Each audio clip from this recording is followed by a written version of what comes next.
देखो गति के समीकरण पढ़ने हैं, ठीक है, और वो भी इनकी व्युत्पत्ति पढ़नी है। जो गति के समीकरणों की व्युत्पत्ति है उसके 3 मेथड पढ़ने हैं हमें। एक सामान्य मेथड जो आप 9th में पढ़े हो, दूसरा मेथड आपका है ग्राफीय विधि, और इंटर में क्या पढ़ना है, समाकलन विधि। तो 3 विधियाँ हैं, उन तीनों विधियों से हमें इसका वेरिफिकेशन करना होता है। तो सामान्य विधि तो जानते हो, फिर भी जल्दी जल्दी से 10 मिनट लगेगा कर देते हैं, फिर उसके बाद ग्राफ से भी सिखा देते हैं, फिर लास्ट में आपको समाकलन में करते हैं। तो पहला आपको हम सिखाते हैं कौन सी विधि, बेसिक मेथड। उसमें से पहला गति का समीकरण क्या है, v = u + at। इसका प्रूफ चाहिए, इसको प्रूव करना है कि ऐसा कैसे होता है। तो इसके लिए देखो हमने माना कि ये कोई कार है, कोई भी हंसेगा नहीं कार देख के, मेरी अच्छी भी हो सकती है, कुछ भी हो, वाहन है, सड़क पे चल रहा है, ठीक है। इसका प्रारंभिक वेग जो है, इनिशियल वेलोसिटी, वो है u। यहाँ से ये डिस्प्लेस होके यहाँ आ गया, ये तो डोनाल्ड ट्रंप जी वाली कार लग रही है, बट कोई बात नहीं, चलेगा। और ये वेग मान लेते v है, जिसका अंतिम वेग है v, और दोनों स्थितियों के बीच का अंतर जो है उसे विस्थापन कहते हैं। इसका विस्थापन यस हो गया। इतने में इसको कितना टाइम लगा वो भी मान लिया हमने, स्मॉल t लगा। और वेलोसिटी u से अगर v हुआ है तो निश्चित है यहाँ त्वरण होगा, या तो वेलोसिटी बड़ी होगी या वेलोसिटी घटी होगी। तो एक्सेलरेशन तो हुआ पॉजिटिव या निगेटिव, लेकिन यहाँ पे हमें निगेटिव नहीं लेना है, हमें लेना है कि कार की स्पीड क्या हुई है, बढ़ी है, तो पॉजिटिव एक्सेलरेशन लेना है। तो जो त्वरण है वो हम मान लेते हैं a। इतनी जानकारी स्पष्ट है। इन्हीं को लेकर के हमने फर्स्ट वेरीफाई करना v = u + at होता है। तो हम जानते हैं कि त्वरण बराबर क्या होता है, वेग परिवर्तन बटा समयांतराल, वेग परिवर्तन बटे समयांतराल। पहले टाइम t1 बराबर क्या रहा होगा, 0। यहाँ से शुरू हुआ है गति, तो ये प्रारंभिक अवस्था पे टाइम t1 क्या है, 0। फिर ऑब्जर्वेशन टाइम, बाद में टाइम कितना लग गया इसको, स्मॉल t लग गया यहाँ से यहाँ तक जाने में, तो t2 बराबर क्या हो जाएगा, स्मॉल t। तो त्वरण a बराबर हो जाएगा वेग परिवर्तन यानी डेल्टा v बटे समयांतराल यानी डेल्टा t। और डेल्टा v का मतलब होता है अंतिम वेग माइनस प्रारंभिक वेग, और डेल्टा t का मतलब अंतिम समय माइनस प्रारंभिक समय। तो a की वैल्यू आ जाएगी v2 - v1। तो v2 क्या लिखेंगे, v अंतिम वेग v है, माइनस v1 प्रारंभिक वेग क्या है u, और बटे t2 टाइम क्या है t है, और प्रारंभिक समय क्या था, 0 ऑब्जर्वेशन टाइम है। तो a = v - u/t। इस t का a के साथ गुणा करेंगे, at = v - u, या हम कह सकते हैं v - u = at, या v बराबर ऋण u को पक्षांतर करोगे तो प्लस हो जाएगा निगेटिव का, v बराबर u + at। ये प्रूव्ड हो गया, फर्स्ट इक्वेशन का वेरिफिकेशन हो गया। सेकंड का प्रूफ देखिए, दूसरा समीकरण क्या है, s बराबर ut + हाफ at²। ये है कार का विस्थापन। तो विस्थापन कैसे लिखेंगे, हम जानते हैं, आप भी जान जाओगे आज से, विस्थापन बराबर होता है औसत वेग गुणे समयांतराल। क्या होता है जी, औसत वेग गुणे समयांतराल। डेल्टा t को क्या बोलते हैं, समयांतराल कहते हैं, ठीक है। तो औसत वेग गुणे समयांतराल।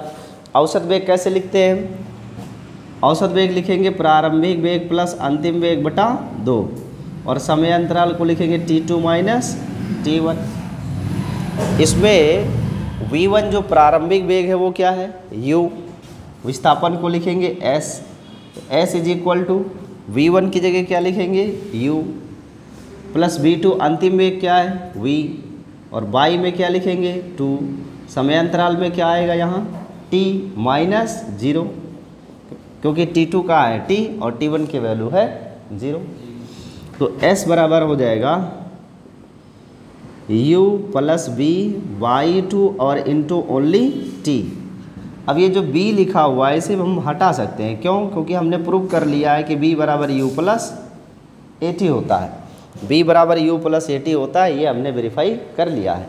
तो हम इस b को हटा के उसकी जगह u प्लस AT रखेंगे। अब आप यहाँ सोच सकते हो कि क्यों रखेंगे, मुझे अदृश्य ज्ञान कहाँ से हुआ कि इसको रखना चाहिए? तो इसका ज्ञान यहाँ से मिला कि जो सिद्ध करना है उसमें देखो केवल प्रारंभिक वेग है। क्या इस पूरे इक्वेशन में कहीं अंतिम वेग v का जिक्र किया गया है? कहीं चर्चा नहीं है। इसलिए हमें इस अंतिम वेग v को क्या करना होगा? रिप्लेस करना होगा, हटाना होगा। जब रिप्लेस करेंगे तो s की वैल्यू हो जाएगी u अब प्लस ये जो v है, इस b को हटाकर इसकी जगह क्या लिखने वाले हैं? u प्लस AT लिखेंगे। तो v की जगह लिखेंगे u प्लस AT, ठीक है। और बाई में क्या है? 2 और इनटू स्मॉल t। तो s की वैल्यू हो जाएगी u 2u u हानि सिंह क्यों बाई 2 इंटू 2, यही तो आएगा। अब इस 2 से डिवीजन कर लो दोनों टर्म में, तो 2u by 2 plus AT by 2, 2 term हो गए इंटू स्मॉल t। अब इस 2 से 2 ये सबमिट हो जाएगा तो बचेगा u अब प्लस 1 बाई 2 AT और इंटू t। फिर इस t का इस ब्रैकेट के अंदर गुणा करोगे तो इस t का दोनों राशियों के साथ गुणा होगा, तो ये इसकी वैल्यू क्या आ जाएगी? ut अब प्लस हाफ a। फिर t का t में गुणा करेंगे t स्क्वायर आ जाएगा, तो t स्क्वायर लिखेंगे यहाँ एंड हेंस प्रूव्ड। तो दूसरा समीकरण भी सिद्ध हो गया। जो तीसरा समीकरण है उसको देखते हैं, थर्ड कैसे वेरिफिकेशन करेंगे। थर्ड क्या है? V square is equal to u square plus, यही तो वेरीफाई करना है कि वी स्क्वायर की value u square plus 2as के बराबर होता है, ये हमको वेरीफाई करना है। कैसे करेंगे? हमें पहले से एक वेरिफिकेशन पता है कि v बराबर क्या होता है? u plus AT। We all know about this thing, हम सभी इसे जानते हैं। वी नो दैट, हम जानते हैं। क्या जानते हैं? कि v बराबर u प्लस AT। ये प्रूवन है, पहले से सिद्ध किया जा चुका है। ये स्टेटमेंट देखो प्रूव हो चुका है ना। तो v बराबर u प्लस AT होता है, क्लियर है। लेकिन जो हमको प्रूफ करना है उसमें देखो दोनों टर्म में क्या लिखा हुआ है? स्क्वायर, v का स्क्वायर और u का स्क्वायर लिखा हुआ है। तो हमें स्क्वायर कैसे मिलेगा? इसका स्क्वायर करना होगा। On squaring both side, on squaring both sides, दोनों पक्षों का वर्क करेंगे। वर्क करेंगे तो v का स्क्वायर होगा और इधर होगा u प्लस AT का होल स्क्वायर। यहाँ लिखते हैं next value, v square is equal to a plus B का होल स्क्वायर। और फॉर्मूला आप जानते हो a प्लस बी का होल स्क्वायर क्या होता है? a square plus b square plus 2ab होता है। बट वास्तव में ये फॉर्मूला ऐसे नहीं होता है, ये ऐसे होता है a square plus 2ab plus b square होता है। जब इसको प्रूव करते हैं ना तो पहले 2ab आता है फिर बी स्क्वायर आता है, ये हमें पता है। इसी ऑर्डर में हम इस u प्लस AT को तोड़ने वाले हैं। तो जब तोड़ेंगे तो क्या मिलेगा भाई? v square a plus B का whole square means a square यानी u स्क्वायर प्लस 2ab यानी 2u इंटू AT और प्लस b स्क्वायर, v की जगह क्या है? AT, हो जाएगा a स्क्वायर t स्क्वायर। अब यहाँ पर v स्क्वायर इन दोनों में 2a को जबरन मतलब समझते हो ना, है नहीं, फिर भी कॉमन लेंगे। तो जब कोई राशि उभयनिष्ठ ना हो और उसे आप गुणे में कॉमन ले रहे हो तो उस राशि से संगत राशि में हमें भाग करना पड़ता है। भाग कैसे करेंगे? देखो यहाँ 2a था, कोई बात नहीं, आउट हो गया, क्या बचा? सिर्फ ut। लेकिन क्या यहाँ 2 है? तो फिर आपने अगर गुणे में 2 लिखा है तो 2 से भाग भी तो करना पड़ेगा। तो यहाँ पर 2 से होगा डिवीजन, 1/2 लिखा जाएगा और इनटू a स्क्वायर से एक a बाहर हो गया, a स्क्वायर से एक a कॉमन ले लिए ना, तो क्या बचा? सिर्फ a और इंटू t स्क्वायर, यही तो बचा। बट अब इसे देखकर कुछ याद आना चाहिए आपको, क्या? कि ये जो लिखा है ut जो लिखा है ut अब प्लस हाफ AT स्क्वायर, ये एक्चुअल में है क्या, इक्वेशन नंबर सेकेंड है, इसी को बोलते हैं डिस्प्लेसमेंट s। तो v स्क्वायर की वैल्यू क्या आ जाएगी भाई, v स्क्वायर की वैल्यू आ जाएगी ab स्क्वायर प्लस 2a और इसको रिप्लेस करके लिख देंगे s। तो v square is equal to u square plus, ये प्रूफ हो गया। तो इस तरीके से हमने बेसिक मेथड से गति के तीनों समीकरणों को व्युत्पन्न कर दिया। वेरिफिकेशन हो गया, इसे नोट कर लो, फिर ग्राफ से बताते हैं, जल्दी से लिख लो इसे। ग्राफीय विधि द्वारा सत्यापन, वेरिफिकेशन बाय ग्राफ्स, ग्राफीय विधि द्वारा सत्यापन।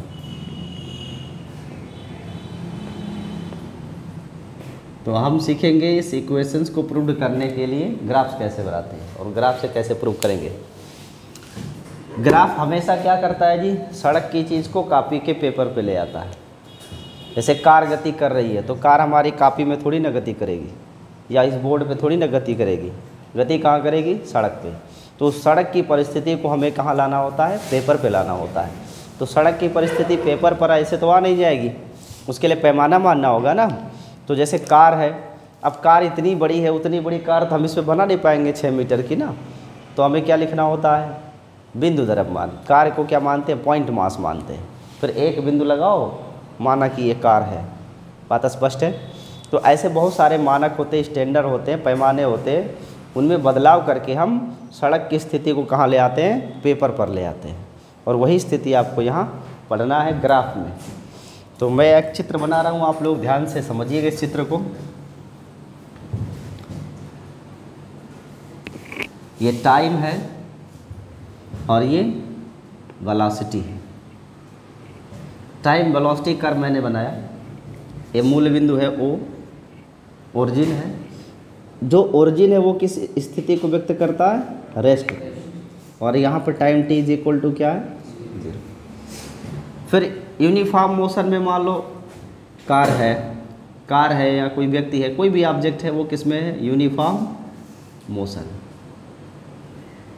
एक समान गति कर रहा है, तो इसमें एक्सेलरेशन भी होगा। ठीक है। हम इसमें 2 स्टेट लेते हैं। मान लिया टाइम t1 है एक, और एक टाइम पर विस्थापन जो वेलोसिटी है वो v1 है। फिर समय और बढ़ेगा, समय और बढ़ा, मान लो टाइम बढ़कर हो गया t2, तो ऐसे में विस्थापन वेग क्या हो जाएगा, v2। इतनी बात स्पष्ट है। टाइम t1 पर वेलोसिटी v1 है, टाइम t2 पर वेलोसिटी v2 है। कोई डाउट इसमें? अगर हम ऑब्जर्वेशन टाइम लगा देंगे तो यहाँ डिस्टेंस दोनों का जो अंतर है उसे बोलेंगे delta t, t2 minus t1। ये समयांतराल हो जाएगा, समयांतराल। और ये v1 प्रारंभिक वेग है ना, टाइम t1 पर जो वेलोसिटी v1 है वो इनिशियल ही तो है, और प्रारंभिक वेग को क्या कहते हैं, u। और टाइम t2 पर जो वेलोसिटी है वो v2 है, इसे अंतिम वेग कहेंगे v। u and v, initial and final velocity. इसमें कोई डाउट तो नहीं किसी को? यहाँ पे एक ट्रायंगल बनेगा, दिख रहा है, ये एक त्रिभुज है a, b और c, और ये राइट एंगल है। ठीक है। ऑब्जेक्ट A से C को गया है, ऑब्जेक्ट A से C को मूव किया है, तो जो A से C का है ये डिस्प्लेसमेंट हुआ, विस्थापन S है। 2 स्थितियों के बीच का अंतर है, इसे विस्थापन S कहेंगे। जो BC डिस्टेंस है ये क्या है चीज़ है भाई, ये BC एक्चुअल में ये डिस्टेंस है, और ये डिस्टेंस क्या है, दोनों वेगों का अंतर है, v2 माइनस v1, यही तो है। तो यहाँ पे क्या लिखेंगे, v2 माइनस v1। तो ये है वेगों में परिवर्तन, वेगों का मतलब वेग में परिवर्तन, यहाँ बहुवचन नहीं यूज करेंगे क्योंकि एक ही ऑब्जेक्ट गति कर रहा है। और AB क्या है, डेल्टा टी है, डेल्टा टी के बराबर होगा क्योंकि ये रेक्टेंगल है, और ये होगा T2 माइनस T1। ये चित्र आपको स्पष्ट रूप से दिख रहा है। अगर हम मान लें कि ये एंगल थीटा है तो ये एंगल भी क्या होगा, थीटा ही होगा ना। क्यों? क्योंकि ये दोनों पैरेलल साइड है और ये एक ट्रांसवर्सल लाइन है, यानी त्रियक रेखा जो इन्हें काट रही है, तो ये एंगल हो जाएंगे करस्पॉन्डिंग एंगल, संगत कोण, बराबर हो जाएगा। अब इसी चित्र का हमें उपयोग करना है और हमें सिद्ध कर देना है गति के तीनों समीकरण। तो पहला समीकरण कैसे सिद्ध करते हैं, लेट्स स्टार्ट। फर्स्ट का वेरिफिकेशन, फर्स्ट क्या है, v is equal to u plus, ये हम प्रूव करना चाहते हैं। देखो वेग और समय का ग्राफ है, जब भी वेलोसिटी और टाइम का वक्र होगा तो इसकी प्रवणता से कौन सी राशि मिलती है, त्वरण, पढ़ाए है ना, क्या चीज़, प्रवणता। प्रवणता को अंग्रेजी में आर्गुमेंट कहते हैं, क्या कहते हैं, और जो प्रवणता होती है वो कौन सी राशि व्यक्त करती है जी, त्वरण को व्यक्त करती है, लेकिन कौन से ग्राफ का, वेलोसिटी एंड टाइम। प्रवणता कैसे लिखते हो, tan थीटा, और यहाँ tan थीटा का मतलब क्या होता है, लंब बटे आधार, परपेंडिकुलर बाई बेस होता है। इस चित्र में देखो तो जो त्रिभुज ABC है इसमें लंब क्या दिख रहा है, BC, आधार क्या है, AB, तो लिखेंगे BC by AB, triangle ABC के लिए। जो BC है वो एक्चुअल में क्या है, डेल्टा B है, और जो AB है वो क्या है, डेल्टा T है। AB की वैल्यू डेल्टा T है। A की वैल्यू लिख सकते हैं delta B means V2 minus V1, that is final velocity minus initial velocity, और बटे डेल्टा T को क्या लिख सकते हैं, T2 माइनस T1। तो A की वैल्यू क्या आ जाएगी, V2 फाइनल वेलोसिटी को क्या लिखेंगे, V, इनिशियल वेलोसिटी को U, तो हो जाएगा V माइनस U बटे T2 माइनस T1। तो ये जो T2 माइनस T1 है इसमें वैल्यू क्या लिखा जाए, ये मान लो टाइम T था, टाइम T है, और फिर बाद में ये टाइम में डेल्टा T की वृद्धि हो गई तो T प्लस डेल्टा T हो गया है ना। देखो पहले टाइम क्या था T, फिर टाइम बढ़कर हो गया T प्लस डेल्टा T, तो टाइम में कितने की वृद्धि हुई है, डेल्टा T की वृद्धि हुई है।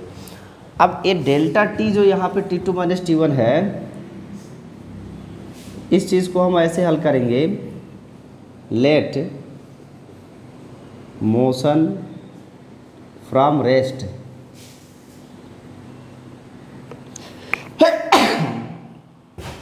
गति कहाँ से स्टार्ट हुई है, फ्रॉम ओरिजिन, ओरिजिन से स्टार्ट करते हैं इसको हम। तो ऐसे में ऑब्जर्वेशन टाइम जो है, ऑब्जर्वेशन टाइम, प्रेक्षण का समय जो T1 है वो 0 है, तो इस टाइम पर जो वेलोसिटी V1 है वो U1 है, यानी U है।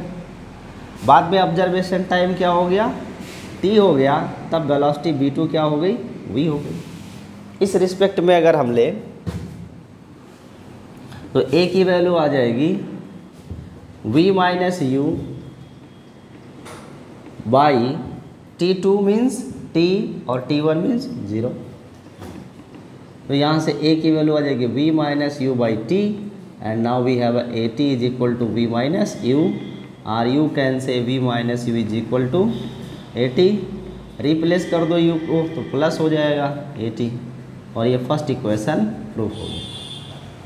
ठीक है, ये पहला समीकरण सिद्ध हो गया। तो आप इस चित्र को बना लीजिए और फर्स्ट को नोट कर लीजिए, फिर सेकेंड और थर्ड इक्वेशन दिखाते हैं आपको प्रूफ करके।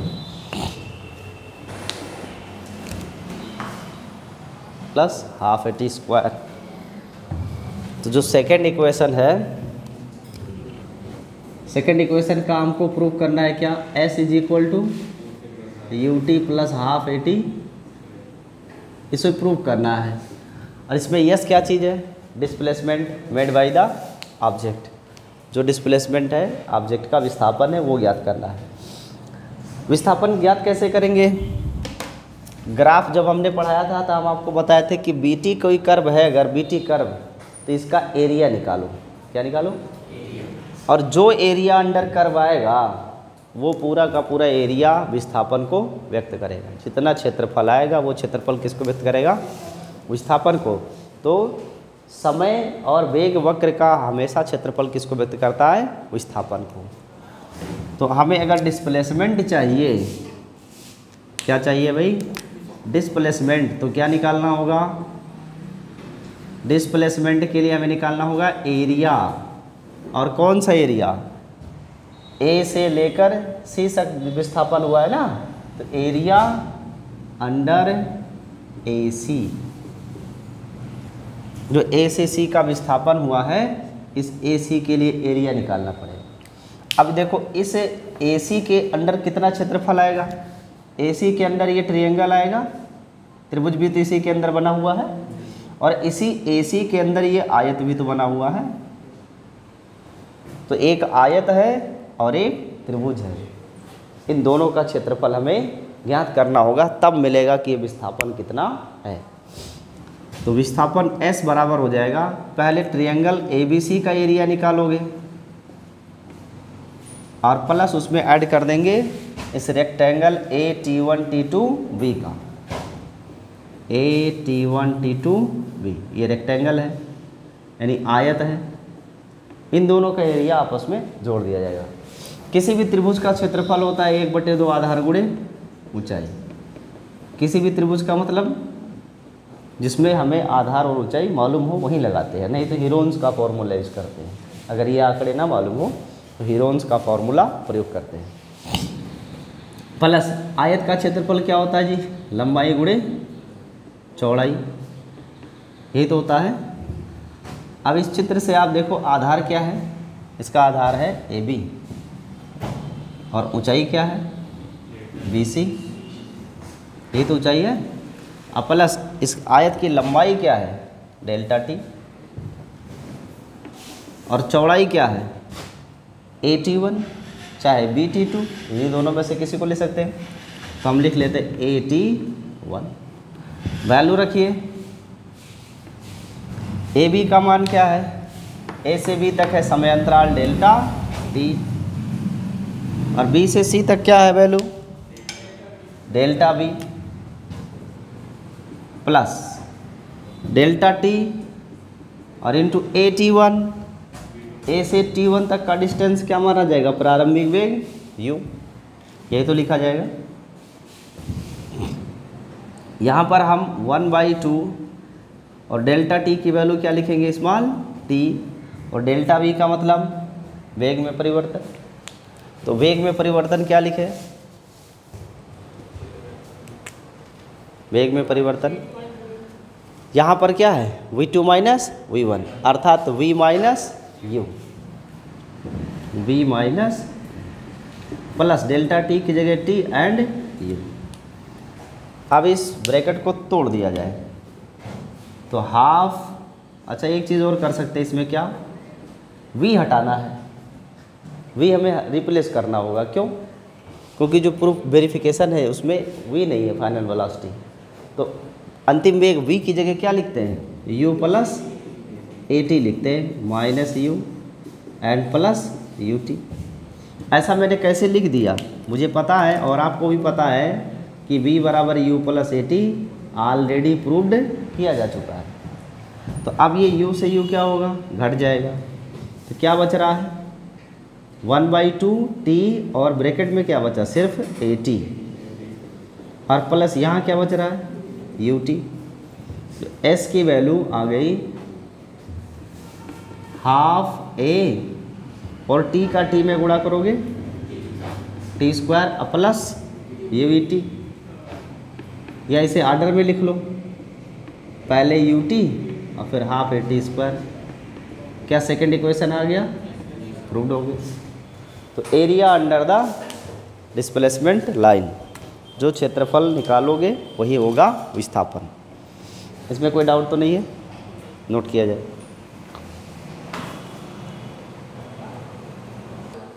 औसत वेग गुणे समय अंतराल, ऐसा हम लिख सकते हैं।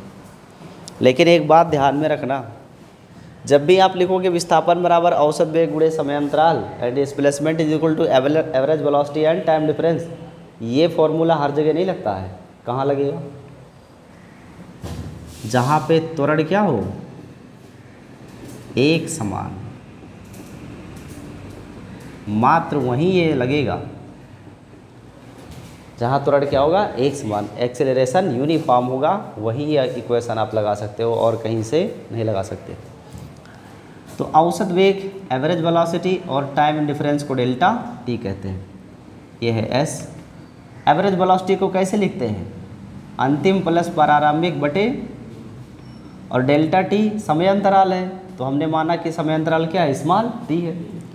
आपको ये स्मॉल टी कैसे निकालना होगा, v बराबर u प्लस ए टी से, क्योंकि ये हम पहले से प्रूव कर चुके हैं और दूसरा इक्वेशन भी प्रूव कर चुके हैं, तो इसे फिर से वेरीफाई नहीं करेंगे कि ये कैसे आता है। अब इसको हम यूज़ करेंगे क्योंकि अब वेरिफिकेशन पहले ही कर चुके हैं। यहाँ से ए टी की वैल्यू क्या आएगी, v माइनस यू, तो t की वैल्यू आ जाएगी v minus u by a. ये इक्वेशन नंबर फर्स्ट मान लो है। Put it into first equation. Equation एक में पुट कर देते हैं इसे, S is equal to v plus u by two, और इन टू जो टी है उसकी जगह हो जाएगा v minus u by a, ऐसा हो जाएगा। अब अंश में देखो a plus b, a minus b, और हर में 2 और a का गुणा हो जाएगा। तो जो नॉमिनेटर है वो b plus u into v minus u बनेगा और डिनोमिनेटर बनेगा 2a।